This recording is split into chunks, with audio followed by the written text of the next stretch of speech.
Hey everybody, we're going live and we're doing our 3C seminars on what to eat. So we're at step number 3 here, or the third C in our 3 Cs, which we'll talk about in just a minute. So what we've already covered in the previous videos is what to eat and or what not to eat. And we were covering this, and the secret is the 3 C's to remember.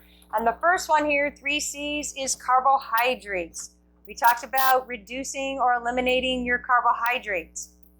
So let's talk a little bit about that, and we'll get into the other C's. So we're discussing the first C here of eating less carbohydrates, eating them less often, working on a graded eliminating carbohydrates, especially your refined and low quality junk food carbohydrates. So we're not going to get into the difference between quote good and bad quality carbohydrates.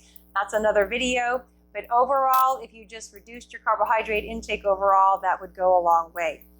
The second C that we had talked about on our last video was chemicals. So you want to avoid chemicals in your food. So we had discussed eating more organic foods. We talked about not eating foods that have labels that say natural and artificial flavors. That's where all the poisons and the toxins are hidden. That's where they put in the chemicals. We also talked about if you can't pronounce the word on the label, you probably should not be eating it. So that's where also the chemicals are in general in food. So if you can pronounce the word, good chance it's better for you. Not always, but definitely better. And if you can't pronounce the food, you probably shouldn't be putting it in your mouth. So they're the 2 C's we already covered. Now we're going to get into the third C here. And that third C is the word chaos. And you're like, what does that have to do with food? All right. So we want you to not ever eat food in the state of chaos. This is kind of a mindset here. And so chaos, by our definition, is eating when things are chaotic around you, or you had a chaotic day, or you had an overwhelming day, or you just had an upset or a fight with your significant other, or you're having a problem with your child, or you had a rough meeting with your boss. These are all definitions of chaos and upset, overwhelm, stress. These are not the times where you want to be eating, because the way your body is designed, it won't digest your food. And that's what we're going to be talking about here. So what to eat is not only what to eat, it's also when to eat and how to eat it. So the biggest thing for today's discussion is do not ever eat in a state of chaos. Okay, so why? Let's talk a little bit about science, health, and nerdy stuff here, and biochemistry. Your body has 2 sides to its nervous system. There's one side, and it's called the sympathetic nervous system, and then there's another side, and it's called the parasympathetic nervous system. Now, the sympathetic nervous system is also known as your fight or flight nervous system. And this literally means that if you were in a state where you were about to get into a fight or you had to run from a tiger, this is when you want your body to be in what's known as sympathetic dominance. And rightly so, because you need to hurry up and get out of there. What sympathetic dominance does in order to help you run from the tiger or get into the fight or do whatever you need to do, it takes the blood supply from the digestive tract and other organs and areas and sends it out to the muscles so that you can fight, so that the blood is in your biceps, or you can run and you can run away from the tiger. So in sympathetic dominance, your blood supply goes more to the outer you and takes away from the inner you. Now, do you think when there's no blood supply, no nervous system and attention on your digestive tract, on your gut, on your stomach, do you think this is the time you want to be eating? No, of course not. You actually want to eat in what's known as parasympathetic dominance, or in a parasympathetic state, because by definition, the parasympathetic nervous system works to help you rest, and it helps you to digest. So don't you think you want to eat in the state where this is what's actually going to occur? This is where the body will bring the nervous system attention and the blood supply to the stomach, the liver, the gallbladder, the entire intestines. And this is the state when you want to be eating. Not in the state of chaos on the sympathetic side. You want to be eating in the kind of calming, relaxed, chill state of mind, and that's the parasympathetic dominant side.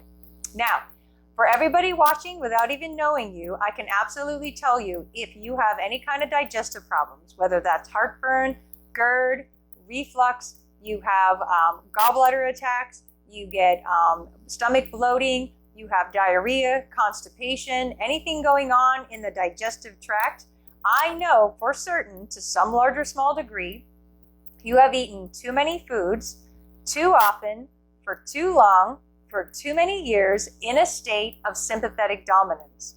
Because that's why you have the digestive upset to begin with. You were eating in a state of chaos. So one of the things is just don't eat when you're in an upset, chaotic state. The first thing is just calm down. So don't go to the refrigerator. Don't go through the drive-through. Just calm down first and get yourself out of this sympathetic mode. Get yourself into the parasympathetic mode, and then go make your food choices, and then start chewing the food and start eating whatever's in front of you. So the first thing is never eating a state of chaos. Now let's talk about the specifics of where this chaos comes from and the details of how this is getting you in trouble.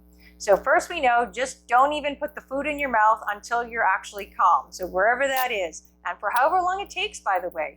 If you're really, really upset, it might take an hour or two before you're actually going to sit down and eat dinner. Dinner might be cold by the time you're ready to eat it. You're going to have to warm it up again.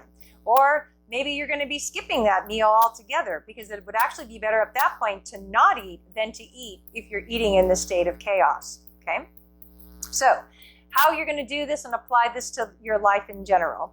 So the first thing you want to do is never eat in a state of chaos. So if the food's already there in front of you or about to come, don't eat it. Pack it up, take it home, save it for later, do something. Do not ever eat in a state of chaos.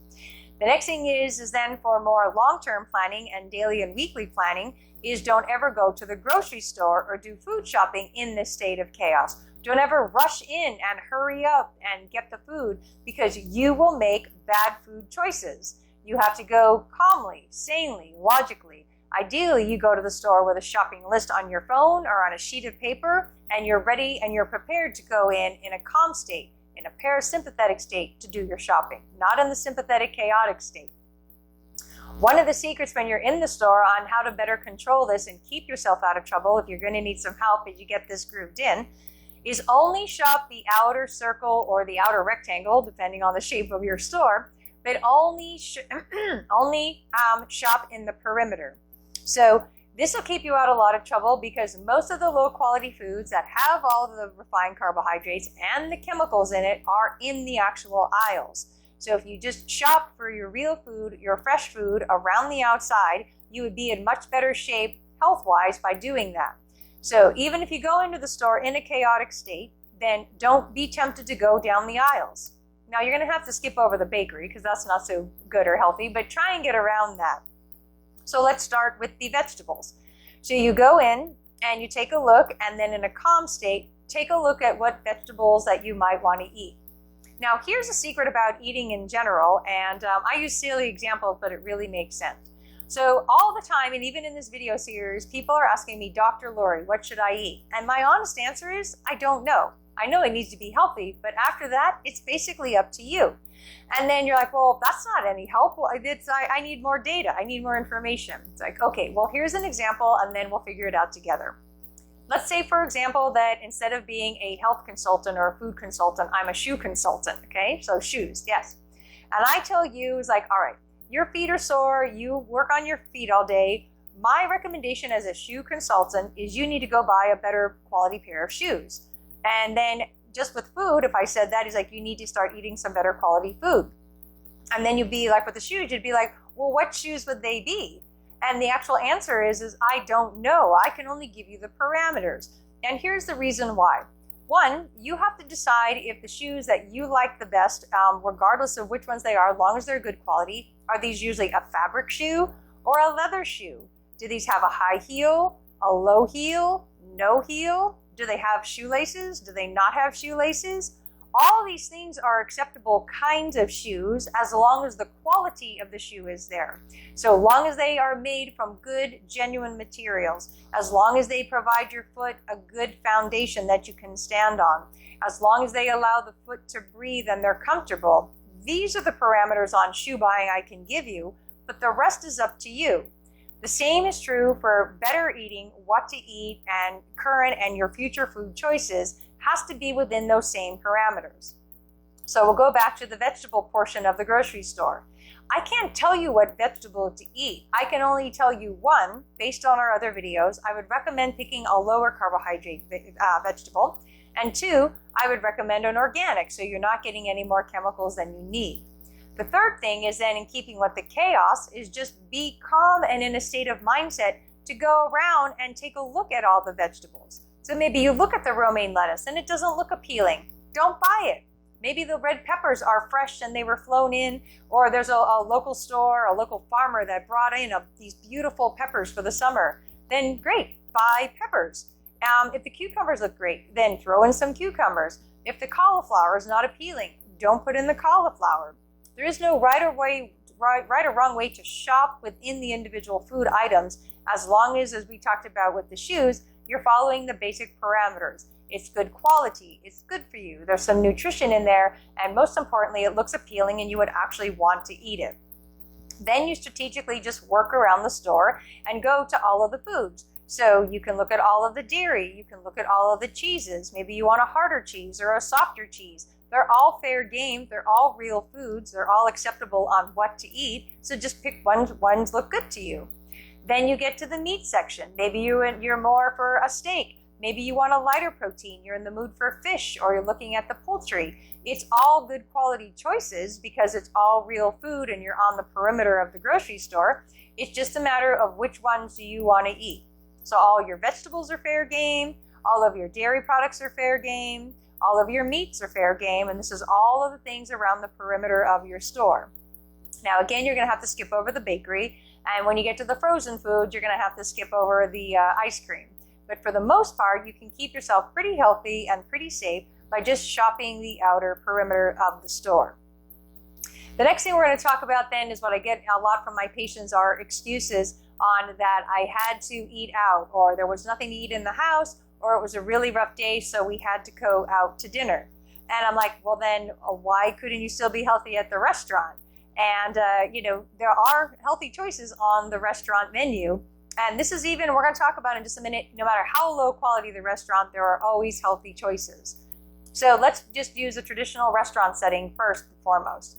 So some tricks for eating out is when you sit down, again, even if your day was stressful or crazy, and the waiter comes over and says, hi, my name's whatever, and may I take your order? Yeah, say no, I am not ready. Or sit out in the car for a half hour before you go in so you're not annoying or taking the table. But don't order until you're ready. And then when it comes time to order, usually you do it in steps. So the first thing is to get a drink. So number one, the biggest mistake everyone makes is you're already in sympathetic mode. You already aren't digesting. And what do most of you do? You throw alcohol in there, which is literally the worst thing you could possibly choose. We talked about alcohol in our other videos. All alcohol is liquid sugar. So anything in its liquid state is more dangerous or more poisonous than in its solid state. And all alcohol is fermented sugar. So it's literally sugar. It's candy bars in liquid state. And it's probably in the sympathetic dominance where you have no digestive juices there to begin with. You're going to put in the worst possible food or poison on top of that. Talk about adding insult to injury. And then you wonder why. You have digestive issues, constipation, heartburn, bloating. It's like, look what you just did. You were first in a state of chaos and you did the worst opposite thing you can do, and you threw liquid sugar in on the sympathetic stomach. So you didn't stand a chance. So the first thing is don't order alcohol. The next thing is don't order a sugary drink. That's the same thing as drinking a candy bar, is a soda, anything else, it's all sugar. So skip the alcohol, skip the sugar, skip the sugary drinks. What you want to order is, obviously, if you want a hot drink, just get a coffee or tea and start teaching yourself to not need it with either some or no sugar eventually. And maybe get it with cream if you want to do that. And or just getting some kind of either unsweet tea or unsweetened beverage, not fake unsweetened, like a diet anything. We don't want all the chemicals in there. And or you can get some water, sparkling water. You ask for some lemon or lime, whatever the case may be. So right there, you've avoided disaster so far with just ordering your drink. Then the next thing is the waiter's going to be, would you like me to bring a bread basket to the table? And your answer is going to be no. If you can't trust yourself or you don't trust yourself, is just don't have it brought to the table. So would you like us to bring you a basket of, and then don't even let them finish. No, whatever's in your basket, I know it's carbohydrates. that's a whole other video as to why they do that. There's actually a kind of restaurateur mindset from a financial standpoint, and we're not going to get into that. But just skip the bread, skip the basket, whatever it is. Then now it's actually time to order your food. And there are healthy choices, no matter what restaurant you're in. There's always salads. There's always protein. There's always meat. There's always vegetables. So what you want to do is to keep yourself out of trouble is stay away from the high bread items and or from your pastas and pick something else on the menu. And if it's not enough or you're extra hungry, you can take or order one of their salads, and you can turn a salad and make it into your dinner, or you can get two items. You can get 2 meals. There's no law that says you cannot order 2 meals at a restaurant, by the way. So what you can do is order, let's say they have a gourmet salad that you love. Just make sure it's going to be gratifying and enough food for you. You can ask them to add steak or chicken or shrimp or some protein that they have, and you can get adequate food, and you didn't destroy this healthy eating you've been working so hard to achieve. The next secret then is don't order dessert. Just skip it. If you didn't get a hot beverage in the beginning, what I usually do is I get my hot beverage as my dessert. So it's depending on the restaurant, if they have different hot teas and or coffee, I always get a coffee as my dessert. So skip the dessert. And then that's how, even in the most upsetting, overwhelming day, you can still make healthy food choices and still stay on the rails and not ruin all your hard effort, is just not ordering the alcohol or the sugary drink, skipping the basket of any kind, getting a good quality meal and skipping dessert, and getting coffee or tea as your quote dessert or your treat at the end of the meal. And then you can go to any restaurant, anywhere on the planet, and you can follow these simple guidelines, not eating in a state of chaos, sanely and logically picking each food item as the meal proceeds, and keeping yourself on the rails. So that's the secret to dining out. Now what we're going to do is we're going to talk about dining out in fast food restaurants, because a lot of patients like, I didn't have time. The boss called a last minute meeting and it took me 20 minutes to get across town, and that was my lunch hour. So I had to go to the drive-thru. And my response is like, and they had nothing healthy on the menu. Even your donut shops, even your coffee shop, your drive-thru donut shops, your drive-thru coffee shops, everyone has at least one healthy menu item. You just have to, number one, learn what it is and actually order it. So if, for example, you're going through the donut drive-thru, so they usually have a breakfast sandwich or something with some protein in it. So skip the donut, skip the bagel. And then if you're really hungry, what I would recommend doing is you get 2 sandwiches, you throw away the bun, top and bottom of the one sandwich, you stick it on the other one, and then you have your double meat and cheese on less of a detriment with the bun and the carbohydrates in the rest of the sandwich. I also would recommend is don't order a sugary drink. Most of Americans are really overdoing it in sugar, not in what they're eating and actually what they're drinking. And those carbohydrate and that sugar adds up really, really fast. So take a look at the label sometimes, or go online on the app and see what's in that drink you're drinking either every morning or you're getting during your lunch hour, whatever the case may be. And you can see how fast that adds up. So even the coffee shop. So you go through the drive-thru. What you're going to have to start doing is start asking for less pumps of whatever. So you're getting the medium this or the grande that. Fine. Then you need to start learning to drink it with less of whatever they're putting into it. So if you're normally getting 6 pumps of caramel, or you're getting 6 pumps of mocha or 3 pumps of that, on a gradient every time you go, this time it's 6, next time it's 4, next time it's 2, next time it's 1. Ideally, it would be 0, but get yourself as close to 0 as possible. So if you got yourself some kind of protein sandwich, if you threw away some of the bread, and you got a drink with no sugar in it, you would still be able to stay on the rails and eat healthy, even at the lowest quality drive-thru. These fast food restaurants now, whether it's a drive-thru or not, everyone is on the low-carb, keto, paleo, healthy bandwagon. And all of these restaurants, you can order any cheeseburger at any restaurant at this point, and instead of getting the bun, you ask them to put it on 2 pieces of lettuce. So your bun is actually lettuce. You can do that with tacos. You get lettuce, and then you put all of the taco filling in the lettuce. And you can completely avoid a lot of the wasted calories, the wasted carbohydrates and sugars that you're trying to avoid. And you can do that at the most lowest quality restaurant. You can do that anywhere. You can do it in a gas station. So everyone's telling me, he's like, oh, we were on the road and the only food they had to eat was at the gas station. Now, I've been to a gas station and you have been to a gas station. And you can at least get cheese sticks, beef sticks, and or you can get a bag of peanuts, and you can go over and you can get an unsweet tea or a bottle of water. Make sure it's in glass, but you can go into the gas station and literally come out and not have destroyed your healthy living. It's just a matter of, again, not eating in the state of chaos and not making up excuses in that state of chaos of why you ate the bad food. So a lot of my patients know, and I use this all the time, and we're going to talk about it now, and we're going to talk about it as we continue to go through, is either you will find a way or you will find an excuse. And what we're talking about here today is you need to start coming up with ways you can do it and not the excuses as why you couldn't.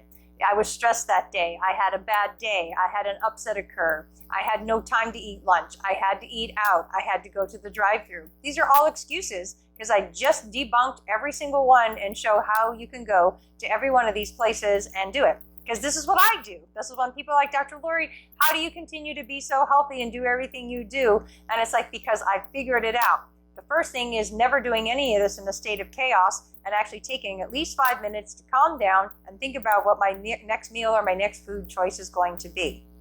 So you can do it at any fast food restaurant. You can do it anywhere.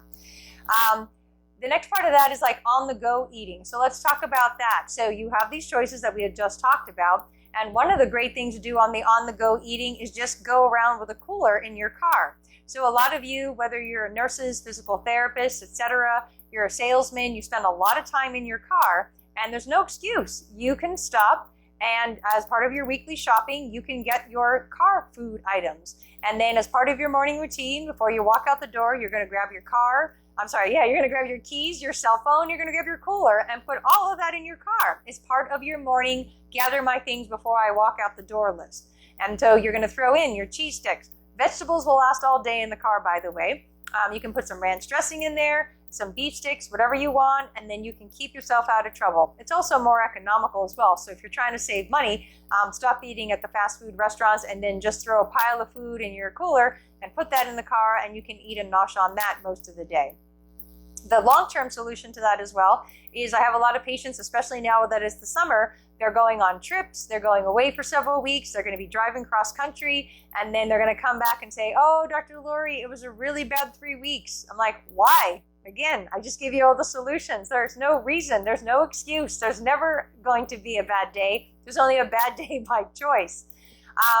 So what you do is you're going to plan out your trip and have your cooler in the car. And now you know where you're going to stop. If you do go put gas in the car, what you're going to be buying and eating at the gas station.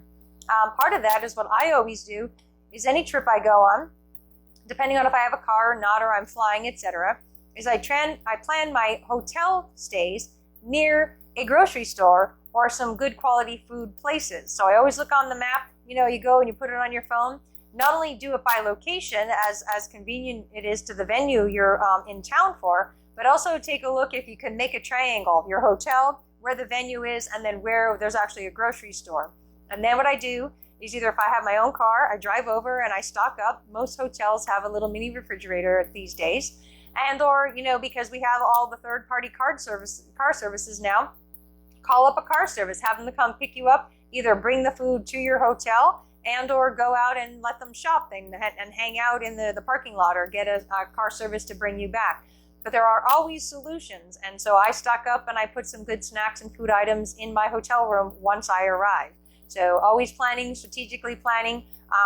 When we travel, we always travel with taking a look at what restaurants we're going to stop at. If it's a 6-hour trip, if we're going to eat at least once, where are the grocery stores? Where can we get some food? Or where's at least one good quality restaurant where we know we can get a great salad and some protein, etc. I mean, I've literally stopped at truck stops, when things got really intense, and you can still go in and eat a, quote, relatively healthy meal. Not healthy, there's going to be some chemicals and all of that, but you can keep it under control. You didn't have to go up to the deli counter and get 6 donuts and a beer. You could have still gone over to the cook side and got a breakfast sandwich or something grilled, and you could have asked for that on 2 pieces of lettuce instead of bread. So again, you will either find a way or you will find an excuse. So we're here to debunk all of these excuses on how you're saying it can't be done. So you have your short-term travel, your long-term travel. never doing it in a state of chaos. Even if you're on the road driving, park, get your brain together, calm down, and think about what you're going to go into the store and buy and order for your next meal. So you have these different things, and then little tricks that you can do, like we said, is double the food item. So even if it is going to be pizza, by the way, get a meat lover's pizza. Get all the fixins on the pizza. That way you eat more protein and vegetables and dairy per slice than you do bread, and then you can even eat a good, nice size meat lover's piece of pizza on the road or on the fly. And then make sure you just don't get a sugary drink as your drink. Make sure you go and get something that's actually just water or already sugar-free, naturally sugar-free, by the way, and not anything that already has the sugar in it. So now you see why it's so detrimental to be eating in the state of chaos. Number one, biochemically, your stomach can't handle it. Your digestive tract can't handle it.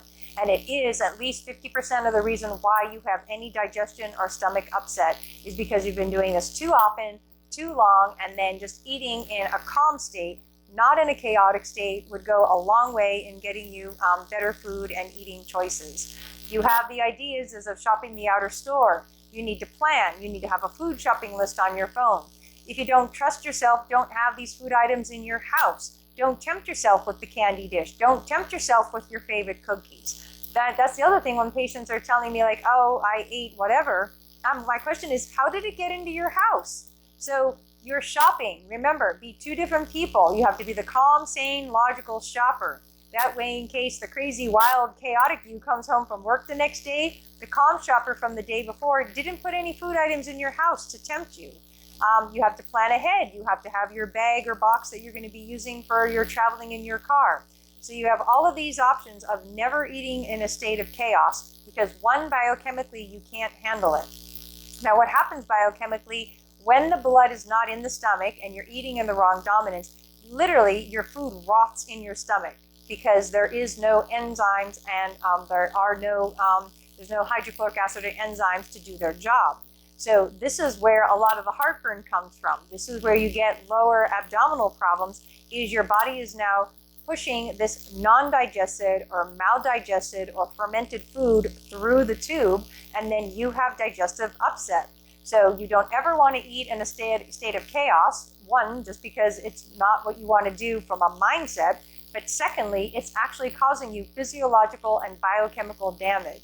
So never eating in the state of chaos, always trying to make good choices, planning ahead when eating on the road, doing all these little tips and hacks. So I've been doing this for 30 years. I actually traveled for 12 years teaching what I do for a living across the country. And so when people tell me it can't be done or you can't do it on the road, it can. It just requires a little bit of planning, knowing where you're going to be staying, where the next grocery store is, where you're going to be pit stopping on your road trip, and not coming up with excuses. The worst thing we do then is, and this is a mindset thing, this is a bad thing in eating in this state of chaos, is we have been taught, especially as women, that when you get stressed out or upset, what are we taught to do as women? Is everybody gives us sugar, or here, have this treat. It's actually the worst thing you can do is when you see a woman or someone crying or in a state of upset. The worst thing you could do is hand them sugar, as you can see why now biochemically. So a lot of the reason that you're not healthy, that you have the health situations that you do, are not even what you're eating or not eating per se as far as the food items. More of it comes back to the bad habits you were taught by either your family members or society, that we are told when you're feeling bad, eat this thing. When you're not happy, eat this food to be happy. When you were sad or crying, someone brought you something, a pie, a cake, ice cream. They said, let's go out and let's have some drinks. Let's get some wine. Let's go do shots. It's like, these are all the exact opposite things that you need to be doing. So when you are in a state of chaos or upset of any kind, the worst possible thing is literally putting anything in your mouth. You need to wait until you're no longer upset and then make your food choices. Then, and I'm not advocating you have the shots or the beer or the sugar or the cake, if you are at least no longer in this upset state, you actually at least have a chance of digesting it. So never eating in a chaotic state. I can't overemphasize it enough. always trying to eat the best quality food you can and avoid chemicals at all costs, and then trying to eliminate especially your refined carbohydrates and not having anything sugary unnecessarily, especially in the form of drinks. It's one of the worst ways. So start training yourself to make better choices, planning ahead, getting used to drinking your coffee, your tea, etc. with no sugar or at least less sugar in it, never eating in this chaotic state, always doing sane, calm, logical food choices. Your stomach will thank you, your gut will thank you, your hormones will thank you, the scale will thank you, everyone will thank you for never eating in a chaotic state. So thanks for watching our live video here. I hope this helped on what to eat. Stay tuned, we'll be doing more videos and exploring all of the world of what to eat and how to be healthy in modern day. Have a great night.